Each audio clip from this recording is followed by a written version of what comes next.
হচ্ছে কারি পাতা।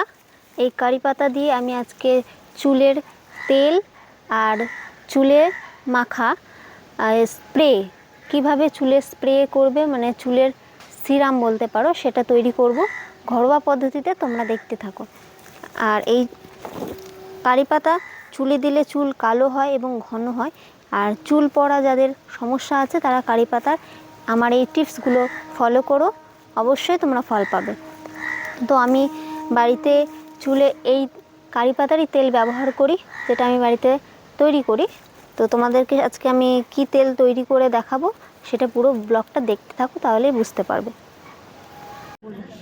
প্রথমে কারি পাতাগুলো নিয়ে একটা একটা করে সব ছাড়িয়ে জলে ভালো করে ধুয়ে নেব। অনেক ধুলোবালি থাকে, ওই কারণে পরিষ্কার করে ধুয়ে নেব। এবার রোদে একটু থালার মধ্যে ভালো করে ছড়িয়ে দেব, যাতে জলগুলো একটু শুকিয়ে যায়। কিছুক্ষণ রোদে রাখার পর তারপর আমি এই পাতা দিয়ে আমার যে চুলের তেল সেটা তৈরি করব। এই তেল তৈরি করার জন্য নেব মেথি আর কালো জিরে। এবার দেখো, প্রথমে আমি চুলে যে স্প্রে যেটা তৈরি করব সেটার জন্য প্রথমে জল বসিয়ে দিয়েছি। এবার জলে কিছু অল্প কারি পাতা দিয়ে ভালো করে ফুটিয়ে নেব, যতক্ষণ না কালারটা আসবে জলে। এই দেখো কালার চলে এসছে। কালার চলে আসলে বুঝতে পারবে যে তোমার হয়ে গেছে তৈরি, একদমই ন্যাচারাল। আর এই যে যেটা দেখছো গ্রিন কালারে, এটা আমি এখন একটা কাচের পাত্রে ঢেলে নিচ্ছি। দেখো কালারটা দেখলেই বুঝতে পারবে যে কতটা ন্যাচারাল হয়েছে। একদম কালারটা দেখো, পাতার ফুটিয়ে যে কালারটা এসছে।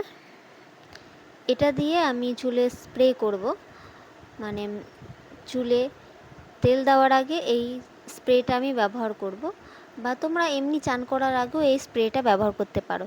এই হচ্ছে উত্তমের নিহার নারকেল তেল। এই তেলটা দিয়ে আমি আজকে তেল তৈরি করব।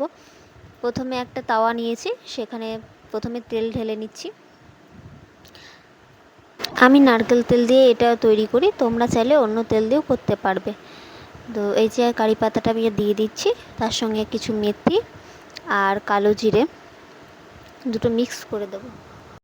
অনেকেই তো অনেক রকম তেল ব্যবহার করেছে চুলের জন্য, এই তেলটা একবার ব্যবহার করে দেখো, আশা করি তোমাদের ফল দেবে। কারণ আমারও অনেক চুল পড়ার সমস্যা ছিল, সেটা আমার কমে গেছে, আর চুলটা অনেক স্মুথও হবে।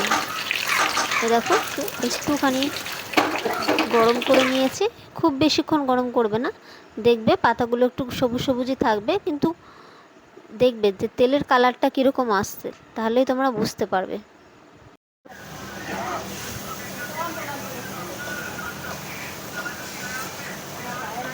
নিচে দেখা, নিচে দেখা।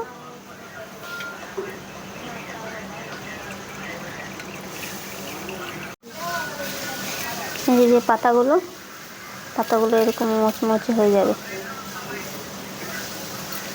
তাহলে বুঝবে তেলটা হয়েছে।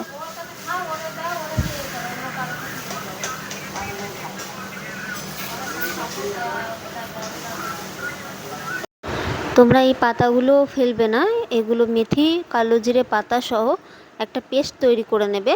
তার সঙ্গে টক দই বা যে কোনো দই, আর একটু মেহেন্দি যে বা হেনা পাউডার বা ক্যাস্টর অয়েল, যে কোনো একটা কিছু তোমরাও তার সঙ্গে মিশিয়ে চুলে ব্যবহার করবে। দেখবে সত্যি চুলের মাস্ক হিসাবে ব্যবহার করবে, খুবই উপকার পাবে। এই দেখো পেস্টটা তৈরি করা হয়ে গেছে। এই পেস্টের সঙ্গে তোমরা একটু দই, আর যে যেটা ব্যবহার করবে, কেউ মেহেন্দি পাউডার বা কেউ ক্যাস্টর অয়েল, যে যেটা খুশি ব্যবহার করে চুলে দেবে। দেওয়ার পর কিছুক্ষণ রেখে তোমরা শ্যাম্পু করে নেবে। সেই যে জলটা ফুটিয়ে করেছিলাম স্প্রেটা, এই বোতলে ভরে নিচ্ছি। বোতলটা যে মুখে আছে ঢাকনাতে ফুটো করে নিয়েছি। এবার এই দেখো দিদা আমাকে অ্যাপ্লাই করে দিচ্ছে চুলে। তো তোমরা নিজেরাও অ্যাপ্লাই করতে পারবে, কিন্তু দিদা যেহেতু এসেছিলো, আর দিদার কাছে আমি করে নিচ্ছিলাম। ছোটোবেলা থেকে দিদা আসলেই আমাদের চুলে তেল দিয়ে দেওয়া, চুল বেঁধে দেওয়া, এগুলো করতো। তো যেহেতু মায়ের বাড়ি গেছিলাম, বোলপুরে গেছিলাম, ওই কারণে দিদাও এসেছিলো। দেখো দিদার কাছে একটু করে নিচ্ছি। ছোটোবেলাকার সেই দিনগুলো কি ভোলা যায় বলো? তো দিদাকে বললাম আমাকে একটু চুলে তেল দিয়ে দেবে, তো ভিডিও করব। দিদা বললো ঠিক আছে। আমি আজকে তেল দেওয়ার আগে ভালোভাবে একটু মাথায় দিয়ে দিচ্ছি স্প্রেটা, তো তারপরে আমি তেল দেব। আর চুলটা আমার শ্যাম্পু করা ছিল, আর সেই কারণে আমি আজকে ওই হেয়ার মাস্ক যেটা তৈরি করেছি ওটা ব্যবহার করতে পারলাম না, কিন্তু তোমাদের বলে দিলাম তোমরা ব্যবহার করতে পারবে। আমি আগে ব্যবহার করেছি, আর যেহেতু শ্যাম্পু করে নিয়েছিলাম ওই কারণে আজকে আর অ্যাপ্লাই করলাম না। আজকে আমি তেলটা দিচ্ছি, তো তোমরা দেখো এই তেলটা ব্যবহার করে সত্যি আমার চুল পড়া কমেছে এবং চুলটা অনেক কালোও হয়েছে। আমার আগে পুরো মানে চুলগুলো একটু রেড রেড ছিল, অনেকটাই কালো হয়ে গেছে। এইভাবে তোমরা চুলে অ্যাপ্লাই করে নেবে তেলটা, আর তেলের স্মেলটাও দেখবে কি সুন্দর। যাদের কারি পাতার মানে গন্ধটা ভালো লাগে তাদের কাছে খুব ভালো লাগবে। একটু কারি পাতা আর তেল মিক্স করে একটা আলাদাই স্মেল আসছিল। আমি আজকে তেল দিচ্ছি, কালকে আবার শ্যাম্পু করে নেব।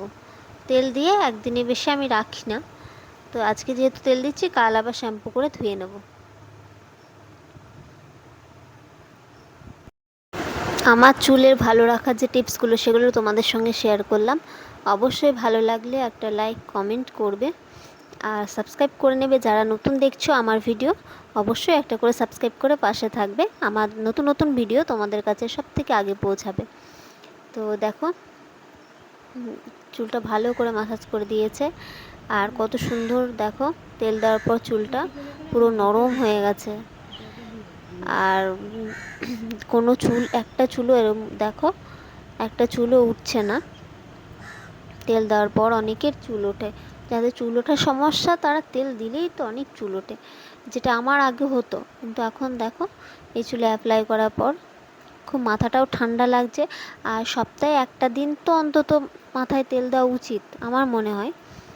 যারা বাইরে কাজ করো, যারা বাড়িতে থাকো, তাদেরও সপ্তাহে একটা দিন অন্তত মাথায় তেল দেওয়া উচিত। চুলেরও তো কিছু পুষ্টির দরকার, চুলেরও তো কিছু খাবার দরকার। আমার তো দেওয়া হয়ে গেছে, এখন দিচ্ছে আমার দিদি। আমার দিদিকেও দেখো, দিদা একইভাবে চুলে তেল দিয়ে দিচ্ছে ওই তেলটা। দিদি বলে দে আমিও একটু চুলে ব্যবহার করে দেখি। তো টাটা, আজকে ভিডিওটা এখানেই শেষ হচ্ছে। বাই।